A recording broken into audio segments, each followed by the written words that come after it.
नमस्कार आमी शाश्वती तियारी। आज के रेसिपि सुजी दिए तालेर सन्देश। এইভাবে নরম তালের সন্দেশটা কিভাবে বানিয়েছি আসুন দেখে নিই। প্রথমে একটি প্যান নিয়েছি, তাতে হাফ চামচের মতো আমি ঘি দিয়ে দিলাম।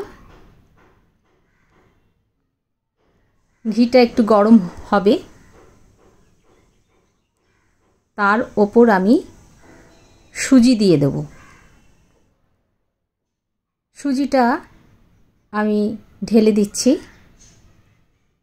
গরম প্যানের মধ্যে, আর ফ্লেমটা কিন্তু লোতে রাখতে হবে। সুজিটা লো ফ্লেমে আস্তে আস্তে করে ভাজতে হবে। হাই ফ্লেম করে দিলে সুজিটা পুড়ে যাওয়ার চান্স থাকে, সেই জন্য লো ফ্লেমে আস্তে আস্তে করে খুন্তির সাহায্যে নেড়ে নেড়ে ভেজে নিতে হবে, লাল করে ভেজে নিতে হবে। সুজি ভাজা একটু ধৈর্যের কাজ, একটু সময় নিয়ে সুজিটা আস্তে আস্তে ভেজে নিতে হবে। সুজিটা ভাজতে ভাজতে আমি একটা গল্প বলি আপনাদের। ছোটোবেলায় আমি দেখতাম, দেখুন অনেকটা কালার এসে গেছে। ছোটোবেলায় আমি দেখতাম কমলাভোগ পাওয়া যেত, কমলাভোগ তো আমরা খেতাম, কিন্তু কমলা কালারের সন্দেশ কোথাও দেখতাম না। এখন তো পাওয়া যায়, কিন্তু আমাদের ছোটোবেলায় আমরা কমলা সন্দেশ পেতাম না। তাই আমি একবার আমার ঠাকুমাকে বললাম যে ঠাকুমা, এর ফাঁকে আমি বলে দিই, আমি ছানা বাড়িতে বানানো ছানাটা আমি সুজির সাথে যোগ করেছি। আমি ছানা দেব, যেহেতু সন্দেশ সেহেতু ছানা দিয়ে আমি ভালো করে নেড়ে নিচ্ছি। এবার ঠাকুমা বলল, তুই কমলা সন্দেশ খেতে চাস? তাহলে তালের সময় এখন, তো তাল দিয়ে যদি আমি সন্দেশ বানিয়ে দিই তাহলে তো কমলা রঙের হবেই। তো ঠাকুমা দেখলাম এইভাবে এই পদ্ধতিতে তালের সন্দেশ আমাকে বানিয়ে দিয়েছিল। তো সেই রেসিপিটা আপনাদের কাছে আমি শেয়ার করছি। আমি একটু দুধ দিলাম, তো দুধ দিয়ে আমি ভালো করে সুজিটা নেড়ে নিচ্ছি। তো সেই সন্দেশ এখনও আমার মুখে লেগে আছে। ঠাকুমার হাতের বানানো, সেটা তো মানে লোভনীয় হবেই, কিন্তু তাও আমি চেষ্টা করছি। হয়তো ঠাকুমার মতো হবে না, কিন্তু কাছাকাছি কিছুটা হলেও হবে। সেই রেসিপিটি আমি আপনাদের সামনে তুলে ধরছি। আপনারা অবশ্যই আমাকে কমেন্টে জানাবেন। আর আমার চ্যানেল এখনও অবধি যারা সাবস্ক্রাইব করে ওঠেননি, অবশ্যই সাবস্ক্রাইব করবেন, না হলে এই রেসিপিগুলো আপনাদের দেখাবো কি করে। আমি চিনি দিয়ে দিলাম। চিনিটা আমি একটু মিষ্টি মিষ্টি হবে, সন্দেশ যেহেতু, চিনিটা আমি সুজি এবং ছানার পরিমাণের থেকে বেশি দিয়েছি। আর যে তালটা আমি নিয়েছি তালটা খুবই মিষ্টি, একটু মিষ্টি তাল নিলে ভালো হয়, যেহেতু সন্দেশ, তো খুব মিষ্টি হলে সন্দেশটা খুব ভালো হয়। দেখুন এরকম শুকনো শুকনো হয়ে গেছে। দুধ এবং চিনি সব কিছু একদম মিশিয়ে দিয়েছি, এরকম শুকনো শুকনো হয়ে গেছে। এবারে আমি তালের যে পাল্পটা বানিয়ে রেখেছিলাম সেটা আমি ঢেলে দেব। দেখুন কালারটা এসছে, সেই কমলাভোগের কালার আমার সন্দেশে যেন আসে। সেই ঠাকুমাকে যেই বলা, অমনি ঠাকুমা তো বানিয়ে দিয়েছিল।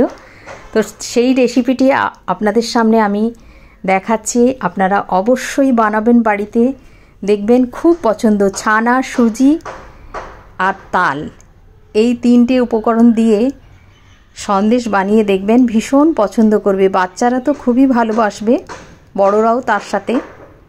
আপনারা অবশ্যই বানাবেন। আর যারা এখনও সাবস্ক্রাইব করেননি অবশ্যই সাবস্ক্রাইব করবেন, তাহলে আমার নতুন নতুন রেসিপি আপনাদের সামনে আনতে ভালো লাগবে।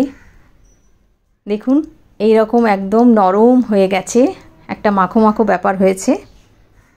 এবারে আমি ফ্লেমটাকে বন্ধ করে দিয়েছি, দিয়ে একটা প্লেটে আমি ঘি মাখিয়ে নিয়েছি, নিয়ে ঢেলে দিয়েছি। সন্দেশটা আমি এইভাবে চেপে চেপে, হাত দিয়ে চেপে চেপে আমি একটা সন্দেশ বানানোর জন্য একটা তৈরি করব। এইভাবে চেপে চেপে আমি থালার মধ্যে সেট করে নিচ্ছি। ঠান্ডা হয়ে যাবে, তারপরে আমি সন্দেশের আকারে গড়ে নেব। চৌকো চৌকো করে কাটবো, আমি বরফি করব না, এখানে আমি চৌকো করে খুব সহজেই আমি বানিয়ে নেব। একদম প্লেন করে নিতে হবে, চেপে চেপে, যেন ফেটে না যায়। আমি যেভাবে বানাচ্ছি আপনারা অবশ্যই সেইভাবেই বানানোর চেষ্টা করবেন, দেখবেন খেতে খুব ভালো লাগবে। আর নতুন ধরনের, বাচ্চারা দেখলে খুব খুশি হবে। কালারফুল দেখুন, আমি একটা খুন্তির সাহায্যে চৌকো করে নিচ্ছি। চৌকো করে নেব এইভাবে। এইভাবে আস্তে আস্তে করে আমি সাইডগুলো হাতের সাহায্যে, এইভাবেই ঠাকুমা করেছিল। এবারে আমি একটু টেস্টটা ভালো আনার জন্য এবং দেখতে সুন্দরের জন্য আমি কাজু বাদামের গুঁড়ো ওপর থেকে ছড়িয়ে দিলাম। আপনারা এটা দিতে পারেন, নাও দিতে পারেন, কিন্তু আমি দিলাম। কাজু বাদামটাকে আমি গুঁড়ো করে নিয়েছি। দিয়ে এবারে আমি একটা ছুরির সাহায্যে ছুরিটাকে একটু ঘি মাখিয়ে নিয়েছি যাতে লেগে না যায়। এবার চৌকো চৌকো করে আমি কেটে নিচ্ছি। দেখুন, আপনারা বরফিও করতে পারেন। আমি এখানে চৌকো করে কেটে নিলাম, লম্বা করে কেটেছি। এবারে এই দিক করে কেটে নিলাম। দেখুন কত সুন্দর হয়েছে দেখতে, আর খেতেও খুব টেস্টি হয়। তালের যে গন্ধটা পাওয়া যায় না, ভীষণ ভালো লাগে, একটু অন্য ধরনের।